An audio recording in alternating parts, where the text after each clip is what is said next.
North Korea ridicules U.S., hopes for talks as allies rethink approach. A senior North Korean official ridiculed Americans' hopes for talks on Tuesday as the United States and South Korea agreed to consider scrapping a conversational working group established to coordinate their policy towards Pyongyang. Kim Yo-jong, sister of leader Kim Jong-un, said the U.S. appears to be interpreting signals from Pyongyang in a way that would lead to disappointment.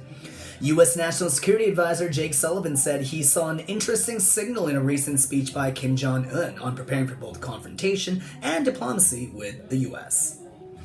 A senior North Korean official ridiculed Americans' hopes for talks on Tuesday, as the United States and South Korea agreed to consider scrapping a controversial working group established to coordinate their policy towards Pyongyang. Kim Yo-jong, a senior official in ruling party and sister of leader Kim Jong-un, released a statement in state media on Tuesday saying the United States appears to be interpreting signals from Pyongyang in a way that would lead to disappointment. She was responding to U.S. National Security Advisor Jake Sullivan, who on Sunday said he saw an interesting signal in a recent speech by Kim Jong-un on preparing for both confrontation and diplomacy with the United States. It seems that the U.S. may interpret the situation in such a way as to seek a comfort for itself, she said in a statement carried by KCNA. The expectation which they chose to harbor the wrong way would plunge them into greater disappointment. Kim's statement came during a visit to Seoul by recent appointed U.S. Special Representative for North Korea's Sung Kim, who was scheduled to meet with South Korean President Moon Jae-in, and Unification Minister Lee In-young, who handles relations with the North on Tuesday.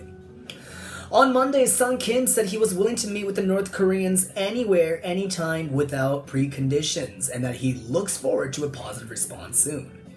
During talks between Kim and his South Korean counterpart, No Kyu-duk, the two agreed to look into terminating the working group while reinforcing coordination at other levels, the South Korean Foreign Ministry said in a statement.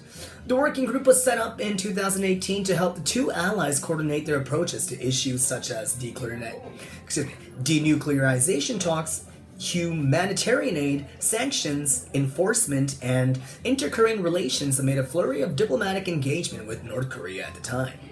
When asked last year about Seoul's proposals such as reopening individual tourism to its northern neighbor, U.S. Ambassador to South Korea at that time, Harry Harris, said that in order to avoid a misunderstanding later that could trigger sanctions, it's better to run this through the working group.